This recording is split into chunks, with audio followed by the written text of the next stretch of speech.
Good morning class 10th। जो अभी chapter आपका चल रहा है उसी का ये सेकेंड सेशन है, managing files and folder. Operating system इससे पहले बताया था, थोड़ा सा उसमें ओवरव्यू था, बहुत ज़्यादा चीज़ें तो उसमें थी नहीं, तो थोड़ा सा ही आपके कोर्स में था तो उसके बारे में बताया था। उसके बाद है ये उसी में आगे से इसका दूसरा सेशन है मैनेजिंग फाइल्स एंड फोल्डर। थोड़ा सा इसमें फाइल्स और फोल्डर के बारे में बताया गया कि फाइल्स क्या होती हैं, फोल्डर क्या होते हैं, किस तरह से उनके ऊपर क्या क्या चीज़ें हम कर सकते हैं। ठीक है, कंप्यूटर के अंदर जितनी भी चीज़, कंप्यूटर सिस्टम के अंदर जितनी भी चीज़ें होती हैं, जो भी डेटा होता है, वो सारा डेटा एक फाइल के फॉर्म में होता है। जितना भी डेटा होता है, चाहे वो सी ड्राइव के अंदर का डेटा हो, चाहे वो डी ड्राइव के अंदर का डेटा हो, किसी भी ड्राइव के अंदर का डेटा हो, सब कुछ एक फाइल के फॉर्म में होता है। ठीक है, कुछ भी जितना भी डेटा आप उसमें देख रहे हैं, सब कुछ एक फाइल्स है, जो भी डेटा सेव है। उन फाइल्स का रोल अलग अलग है। ठीक है, जो मूवीज़ होती हैं वो हमारी वीडियो फाइल्स होती हैं, उनको वो एक तरह की फाइल्स होती हैं, वीडियो फाइल्स होती हैं। जो सॉन्ग्स होते हैं वो हमारी ऑडियो फाइल्स होते हैं। उसी तरह से हर टाइप के डेटा को अलग अलग फाइल्स में डिफाइन किया जाता है। बहुत सारी ऐसी फाइल्स होती हैं जिनको जैसे एक DLL फाइल होती है, डेटा लिंक लाइब्रेरी, वो सी ड्राइव होती है, उसमें ये DLL फाइल बहुत सारी होती है। ठीक है, ऑपरेटिंग सिस्टम में DLL फाइल बहुत सारी होती है। एग्जीक्यूटेबल फाइल्स होती हैं। ठीक है, एग्जीक्यूटेबल फाइल मतलब जिस पे क्लिक करके हम सॉफ्टवेयर इंस्टॉल करते हैं, वो उनका फाइल एक्सटेंशन होता है .exe। फाइल एक्सटेंशन क्या होता है मैंने बहुत बार बताया, फिर से मैं रिपीट नहीं करूँगा। ठीक है, फाइल एक्सटेंशन के बारे में मैंने बहुत छोटी क्लास से आप लोगों को बताते आ रहे हैं। तो हर एक .exe फाइल एक्सटेंशन की फाइल होती है, उसको बोलते हैं एग्जीक्यूटेबल फाइल। तो इस तरह की बहुत सारी फाइल्स होती है। बहुत सारी फाइल्स का हमें जानकारी होती है कि ये क्या चीज़ है, बहुत सारी की जानकारी होती भी नहीं है और उनको जानना हमें ज़रूरी भी नहीं होता है। तो इसी तरह से बहुत सारी अलग अलग टाइप की फाइल्स का सिस्टम होता है। तो इन फाइल्स में फाइल का होता क्या है काम कि जो भी डेटा है, मैंने पहले कहा कि वो सब फाइल के फॉर्म में है, तो वही सारी चीज़ें हमको कोई सॉफ्टवेयर भी ओपन करना है तो उसका जो बैकअप होगा वो भी अलग अलग फाइल्स के फॉर्मेट में होता है और कंबाइंड होकर हमको वो एक इंटरफेस प्रोवाइड कराता है। जो भी सॉफ्टवेयर हमने इंस्टॉल किया है उसकी सॉफ्टवेयर की सारी फाइल्स वो हमारे सिस्टम में लोड हो जाती हैं और वो फाइल्स आपस में एक दूसरे से लिंक होकर हमको एक इंटरफेस प्रोवाइड कराती है। तो जो भी चाहे विंडोज 7 हो वो भी एक फाइल से बना हुआ है, कोई सॉफ्टवेयर हो वो भी एक फाइल से बना होता है, और इनके थ्रू जो हम क्रिएट करते हैं वो भी एक फाइल है। जैसे हम ये वीडियो बना रहे हैं तो एक वीडियो फाइल बन रही है। अगर हम कोई लेटर टाइप करेंगे तो वो एक वर्ड फाइल होगी। हम MS वर्ड में एक लेटर टाइप करते हैं, एक्सप्लिकेशन टाइप करते हैं, उसको वर्ड फाइल बोलते हैं। एक्सेल में अगर हम लोगों ने जैसे स्कूल ने आपकी वो फीस की डिटेल स्टोर करके रखी है तो वो एक एक्सेल फाइल है। हर क्लास की एक एक्सेल फाइल बनी हुई है। जो भी जितनी भी क्लास है, क्लास 10th की एक एक्सेल फाइल है, क्लास 9th की एक्सेल फाइल है, हर साल की बनी हुई है। उस एक्सेल फाइल से पता चलता है कि कौन से सेशन में किसकी कितनी फ़ीस आई है, किसके कितनी फ़ीस बाकी है, कितना ट्रांसपोर्ट आया है, क्या आया है, सारी डिटेल होती है। तो ये सारा डेटा जो भी स्टोर करके रखा जाता है वो अलग अलग उसमें, तो ये सारी अलग अलग फाइल्स होती हैं। वर्ड फाइल में जो भी आपके एग्जाम के पेपर होते हैं वो सब वर्ड फाइल में होते हैं। जो भी आपकी फ़ीस की डिटेल होगी एक्सेल फाइल में। पावर पॉइंट प्रेजेंटेशन जब हम लोग बनाते हैं तो वो हमारी पावर पॉइंट फाइल्स होती है। तो हर डेटा के हिसाब से अलग अलग हमारी फाइल्स होती हैं। तो फाइल का क्या है, जो भी डेटा हमारे कंप्यूटर में जितने भी तरह का डेटा आपको दिखाई देता है वो सब एक तरह की फाइल है। वो अलग बात है कि हमें नहीं पता है कि उसका नाम क्या है, उसका यूज़ क्या है, किस तरीके से उसको यूज़ करते हैं, वो चीज़ें हमें नहीं कभी कभी क्लियर हो पाती हैं। ठीक है, एक चीज़ और, फोल्डर्स क्या होते हैं। फाइल को जैसे फाइल्स है तो फाइल्स के बारे में फिर से बहुत बात बता देते हैं। जैसे आपका बैग होता है, आपके बैग में अलग अलग सब्जेक्ट की कॉपीज़ रखी होती है, बुक्स रखी होती है। तो ये जो बुक और कॉपीज़ हैं इसको आप एज अ फाइल रिलेट कर सकते हैं। एक कॉपी के अंदर हम क्या दूसरी कॉपी रख सकते हैं? नहीं रख सकते, पॉसिबल ही नहीं। ठीक है, तो ये लेकिन बैग का सिस्टम अलग होता है। भाई मान लो कोई स्टूडेंट है, कोई जैसे टीचर है, टीचर कॉपी चेक करने ले गया तो टीचर के पास मान लो बड़ा बैग है तो उसने अपने सारी कॉपीज़ आपके क्लास की 10 कॉपीज़ ले ली। 10 कॉपीज़ आप एक ही सब्जेक्ट की हैं तो वो सारी कॉपीज़ उसने अपने बैग में रख ली। वहाँ क्या है, आप बैग में क्या है कि आप सेम तरह की फाइल्स को, सेम तरह की कॉपीज़ को रख सकते हो। लेकिन कंप्यूटर का सिस्टम अलग होता है। पहली बात तो जिस तरह कॉपी के अंदर कॉपी नहीं रख सकते, उसी तरह एक फाइल के अंदर हम दूसरी फाइल को स्टोर नहीं कर सकते, हो ही नहीं सकती है। अगर एक एक्सेल फाइल है उसी के अंदर हम दूसरी एक्सेल फाइल रखना चाहें तो वो पॉसिबल ही नहीं है कि हम उसको एक फाइल के अंदर दूसरी फाइल रख दें। वो सब हमेशा सेपरेट रहती हैं। तो फाइल्स हो गई हमारी बुक और कॉपीज़ की तरह। और जो फोल्डर होता है, फोल्डर क्या होता है? फोल्डर होता है कंटेनर ऑफ फाइल्स। फाइल्स को रखने के लिए जिस चीज़ की ज़रूरत होती है, जो कंटेनर की ज़रूरत होती है, वो है हमारा फोल्डर और बैग। समझो हमारा आपका जो स्कूल बैग है वो एक तरह का फोल्डर है जिसमें आप अलग अलग तरह की फाइल्स को रख सकते हो, अलग अलग सब्जेक्ट की कॉपीज़ और बुक्स को रख सकते हो। ठीक है, तो वो फोल्डर का मतलब होता है कंटेनर ऑफ फाइल्स, वो फाइल्स को कंटेन करता है और फोल्डर को भी कंटेन करता है। एक फोल्डर के अंदर हम जितने चाहें उतने फोल्डर रख सकते हैं और फाइल भी रख सकते हैं। एक ही फोल्डर के अंदर एक फोल्डर हमने बनाया और उसके अंदर हम अलग अलग फाइल्स भी रख सकते हैं, अलग अलग फोल्डर्स रख सकते हैं। फोल्डर के अंदर फोल्डर रख सकते हैं लेकिन फाइल्स के अंदर फाइल्स नहीं रख सकते। फाइल्स को फोल्डर में ही रखा जाता है और फाइल और फोल्डर एक साथ एक फोल्डर के अंदर भी रह सकते हैं। एक ही फोल्डर के अंदर कुछ फाइल्स पड़ी हुई हैं, कुछ फोल्डर पड़े हुए हैं, तो वो दोनों एक साथ रह सकते हैं, लेकिन वो सेम नेम के नहीं होने चाहिए। सेम नेम की फाइल्स नहीं रह सकती। सेम नेम और सेम, अब यहाँ समझना जरूरी है कि सेम नेम और सेम टाइप, जैसे हमने आगे लिखा हुआ है abc.docx, abc.xlsx, abc.pptx, ये सारी तीनों फाइल एक फोल्डर में रह सकती हैं। तीनों एक ही नाम की हैं लेकिन तीनों एक फोल्डर में रह सकती है। क्यों? क्योंकि तीनों अलग अलग सॉफ्टवेयर में डिज़ाइन हुई हैं। तीनों फाइल्स अलग अलग सॉफ्टवेयर में बनाई हुई हैं, अलग अलग सॉफ्टवेयर में बनी हुई सेम नेम की फाइल्स रह सकती हैं। लेकिन अगर हम सोचें कि ABC वर्ड फाइल है, docx का मतलब वर्ड फाइल, .docx लगा इसका मतलब वर्ड फाइल, ABC नाम की दो वर्ड फाइल है, दोनों को अगर हम एक ही फोल्डर में रखना चाहें तो हम नहीं रख सकते, वो रहेंगी ही नहीं, वो अपने आप से उनका नाम चेंज हो जाएगा, पॉसिबल ही नहीं है। ठीक है, तो कभी भी एक सेम नेम की सेम सॉफ्टवेयर में बनी हुई, सेम टाइप की, सेम नेम और सेम टाइप दोनों चीज़ें हैं, सेम नेम और सेम टाइप की फाइल जो है वो एक साथ एक जगह पे नहीं रह सकती, ना एक फोल्डर में रह सकती हैं, ना एक ड्राइव में रह सकती, कहीं पे भी नहीं रह सकती।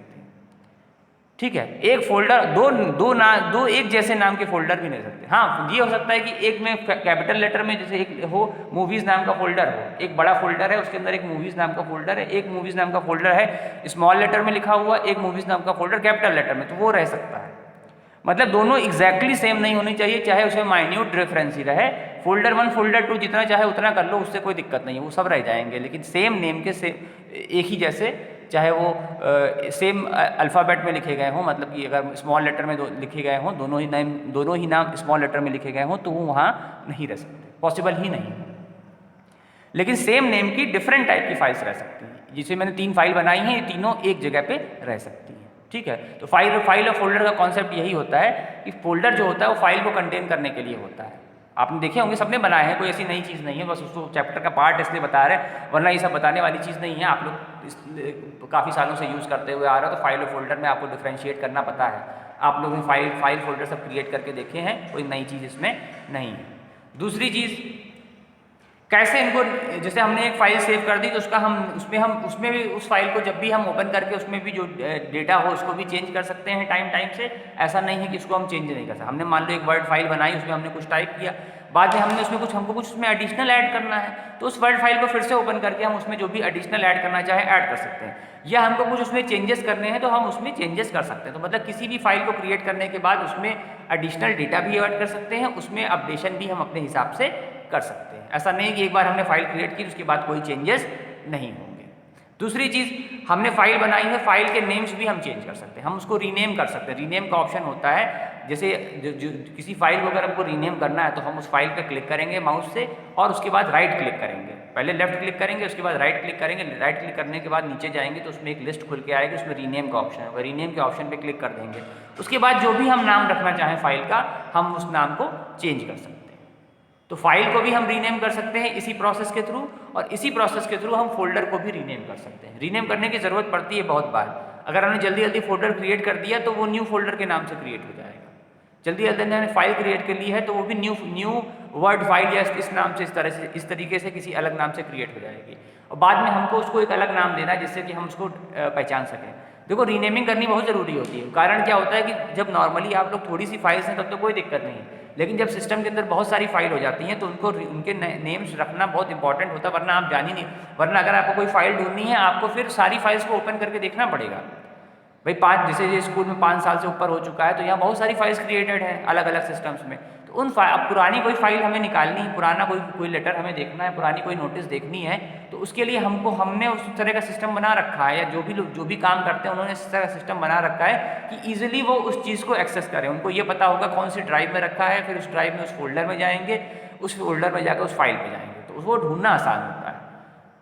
आप लोगों के जैसे घर वाले में जो लैपटॉप या कंप्यूटर होते हैं जो पर्सनल यूज़ के होते हैं, उनमें तो नॉर्मली सब जिसने स्टोर किया है उसको पता है, लेकिन बहुत बार जब डेटा बहुत ज़्यादा हो जाता है तो उसको ढूंढना मुश्किल हो जाता है। ऐसे केस में रीनेमिंग की बहुत ज़रूरत होती है, हमको टाइम पे फाइल्स को रीनेम करना पड़ता है। हमने कोई फाइल बनाई तो हमको उसको नाम देना पड़ेगा, बिना नाम दिए हमें पता ही, उस समय तो हमको पता है कि हमने ये काम किया, लेकिन अब 3 साल बाद अगर हमें कह दें कि वो वाली नोटिस लेकर आओ, तो वो नोटिस हम कहाँ से ला के देंगे कि हमें पता ही नहीं है कि हमने उसको सेव कहाँ रखा है और किस नाम से सेव कर रखा था। तो जब डेटा बहुत ज़्यादा हो जाता है तो इस तरीके से उसको मैनेज करने के लिए ये सारी चीज़ें की जाती हैं कि उसको रीनेम किया जाता है, फोल्डर को भी रीनेम किया जाता है, फाइल्स को भी रीनेम किया जाता है। हर साल मैं फॉर्म भरता हूँ क्लास 10th का, क्लास 9th का, क्लास 11th का, क्लास 12th का, तो उसमें सबके फोल्डर क्रिएटेड हैं इस तरह से। Session 2021 class 10 session 2021, class 9 session 2019-18, इस तरह से सारे डेटा अरेंज है। जो पहले क्लास 9 था, जो पहले क्लास 10 था, आपसे पहले जो क्लास 10 निकल चुके हैं उनका भी सारा data as it is system में स्टोर करके रखा हुआ है। कारण क्या है कि उससे अगर हमको कल को ज़रूरत पड़ जाए उस डेटा को निकालने की, तो उसको निकालने में हमें कोई दिक्कत ना हो। तो ये सारा सिस्टम हमें बनाना पड़ता है। अगर हम ये सिस्टम नहीं बनाएंगे तो हम डेटा को एक्सेस नहीं कर सकते किसी भी तरीके से। तो उसको एक्सेस करना, डेटा क्रिएट करना तो एक काम है ही, साथ में जब भी ज़रूरत पड़े, क्योंकि कंप्यूटर का फ़ायदा तब है कि हमको बार बार वही काम ना करना पड़े। अगर हमको वही काम बार बार करना पड़ेगा तो कोई फ़ायदा ही नहीं होगा, तब तो फिर वो कंप्यूटर के होने का कोई मतलब ही नहीं है। वही एक लेटर लिखा जाता है, वही लेटर सारे बच्चों को इशू कर दिया जाता है, तो उसको क्यों, अगर हार्ड कॉपी भी देनी है तो प्रिंट आउट निकाल के दे दिया जाता है, क्योंकि पहले से एक सेव है। लेकिन अगर वही काम हैंड राइटिंग से हो तो उतनी ही बार आपको वो चीज़ लिखनी पड़ेगी। टाइपराइटर जो थे पहले, जो चलते थे, तो टाइपराइटर को ख़त्म इसलिए हो गए, पहले कंप्यूटर जब नहीं हुआ, कंप्यूटर जब उतनी पॉपुलैरिटी नहीं थी और कंप्यूटर बहुत महंगे हुआ करते थे, तो टाइपिंग का काम टाइपराइटर से होता था। लेकिन उसके साथ प्रॉब्लम ये थी कि जितनी बार आपको वो पेज, आपको उस पेज की जितनी कॉपी चाहिए उतनी बार आपको टाइप कराना पड़ेगा, या क्योंकि उस समय फोटोकॉपी का भी कोई ऑप्शन नहीं होता था, ठीक है, तो उतनी बार से टाइप करना पड़ता था, वो क्योंकि बहुत कॉस्टली पड़ता था। कंप्यूटर से क्या है, वो एक बार टाइप कर लिया, जितने चाहे उसके प्रिंट आउट निकाल लो, कोई दिक्कत नहीं, या फोटो कॉपी करा लो, कोई उससे दिक्कत नहीं। तो ये फ़ायदे होते हैं। तो बार बार किसी फाइल को क्रिएट करने का कोई मतलब नहीं होता है। एक बार हमने एक फाइल क्रिएट कर दी, अब हम उसको 20 बार यूज़ करेंगे, जितनी बार चाहे उतनी बार यूज़ करेंगे, तब तो उसका बेनिफिट है, अदरवाइज कोई बेनिफिट नहीं है, ठीक है। तो रीनेमिंग करने के पीछे यही वजह होती है, जिससे कि हम डेटा को पहचान सकें, जब भी हमको ज़रूरत पड़े हम उसको ईजिली एक्सेस कर सकें, अपने सिस्टम से, अपने कंप्यूटर से उस डेटा को हम निकाल सकें। अभी कोई मुझे किसी भी पुराने साल की डिटेल मांग दे किसी भी स्टूडेंट की, अभी मुझे 2 मिनट लगेगा उसको ढूंढने में। और हार्ड कॉपी में भी ऐसा होता है, ऐसा नहीं है। जैसे अगर जब कंप्यूटर के कंप्यूटराइज होने के साथ साथ दूसरे जैसे बहुत सारे कागज जो एडमिशन फॉर्म्स होते हैं आप लोगों के, जो मैं आप लोगों को देता हूँ क्लास 9th में, रजिस्ट्रेशन फॉर्म्स, वो रजिस्ट्रेशन फॉर्म में सबके संभाल के रखे हुए हैं। उसके लिए क्या करना होता है, अलग अलग फाइल बनानी पड़ती है, हार्ड कॉपी वाली फाइल बनानी पड़ती है आप लोगों का। जैसे आपका क्लास 9 जो पहले आप लोग क्लास 9th में थे, आपके सारे 43 के 43, 44 के 44 स्टूडेंट की डेटा मेरे पास रखा होगा, जब भी ज़रूरत होगी उसमें से हम देख लेंगे, ठीक है। तो वो उस तरीके से भी होता है, बिना कंप्यूटराइज सिस्टम के भी होता है। बस उससे ये है कि उससे कंप्यूटर है तो उसमें आसानी है, और ऐसे है, ऐसे जाओ अलमारी खोलो, उसमें से फाइल ढूंढो, फाइल में से फिर वो डेटा निकालो, तब जाके जिसका भी स्टूडेंट है उसके नाम से निकालो, तो जाके वो चीज़ें हो पाती हैं। बिना कंप्यूटर के भी चीज़ें मैनेज होती हैं, लेकिन वो डिफिकल्ट होती जाती है। कंप्यूटर से वो इजीली मैनेज हो जाती है, कंप्यूटर में 2 मिनट में क्लिक किया और वो चीज़ आपके सामने आ जाती है। उसी तरीके से किस तरीके से इसको फाइल्स को डिलीट कैसे करते हैं वो भी आप लोगों को सब पता ही है, तो इस बताने वाली चीज़ नहीं है कि जब भी हमको फाइल या कोई चीज़ डिलीट करनी होती है, हम उस पर राइट क्लिक करते हैं और डिलीट ऑप्शन पे जाते हैं और डिलीट हो जाता है, ठीक है। तो वो डिलीट होने के बाद वो फाइल या फोल्डर जो है वो चला जाता है रिसाइकल बिन में। रिसाइकल बिन का आइकन सबने देखा होगा। रिसाइकल बिन से क्या करते हैं, रिसाइकल बिन में इसलिए चला जाता है कि कल को मान लो हमको उसकी वापस ज़रूरत पड़ गई तो हम उसको रीस्टोर कर सकते हैं। हमको वापस उस फाइल को, जहाँ पर भी हम रिसाइकल बिन में जाएंगे और उस फाइल को या फोल्डर को ढूंढेंगे, उस पर राइट क्लिक करके रीस्टोर कर देंगे, तो जहाँ पर भी वो, जहाँ से वो डिलीट हुआ था एग्जैक्टली वो वहीं पर पहुँच जाएगा। जहाँ से भी वो डिलीट होता है वहीं पर वापस वो पहुँच जाता है। तो ये एक बहुत बड़ा बेनिफिट होता है फाइल्स और फोल्डर के साथ। परमानेंटली भी बहुत बार डिलीट हो जाता है, जब डेटा बहुत ज़्यादा हैवी होता है, बहुत ज़्यादा फाइल साइज़ बहुत ज़्यादा होगा तो वो परमानेंटली भी डिलीट हो जाता है। और अगर हम परमानेंटली डिलीट करना चाहें तो शिफ्ट के साथ अगर डिलीट बटन को हम दबा दें, कोई भी फाइल हमको परमानेंटली डिलीट करनी है कि वो हमको रिसाइकिल बिन में भी नहीं चाहिए, पर उसका कोई काम ही नहीं है, तो हम शिफ्ट के साथ वो डिलीट बटन दबा देंगे तो वो परमानेंटली वो फाइल डिलीट हो जाएगी, फिर वो सिस्टम में रीस्टोर नहीं होगी। हालांकि हो सकती है, लेकिन वो फिर सॉफ्टवेयर के थ्रू करना पड़ेगा, उसके अलग अलग बैकअप सॉफ्टवेयर आते हैं, उसके थ्रू होते हैं।